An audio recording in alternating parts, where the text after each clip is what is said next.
party alongside Professor Nyang' Nyong'o Gini. Gi frame ni ma Vision 2030. To kata ncha kineno ipap mar KIC kamancha o launch Vision 20. Okay, the Jatend Piny Kenya okudwa keto limit.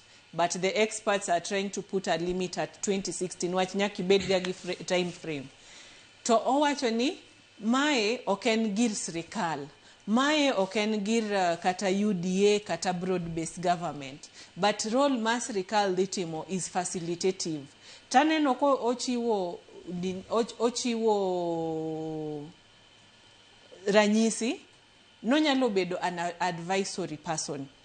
To nyalo rise beyond partisan politics. Nwach ineno kata kancho yiere mang'eny kwadhi data nwach politics is about numbers. Kidhi data nineno joma nogoyo ne kura mang'eny kabisa ne wuok korgi hoho mar okak to kod jomoko mane wuok Mount Kenya donge.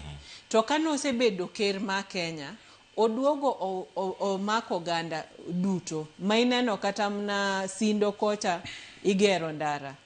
Kidhi Kilifi ntie gik matimre. Kidhi North Eastern ntie gik matimre. Kendo miyo kata jo North Eastern winjo ni gin part of Kenya for the first time.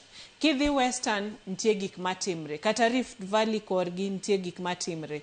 Kata mna Mount Kenya kono pod ntie dongruok. Koro osenyiso ranyisi nena ng'ano manyalo bedo a father figure of a nation. Yeah.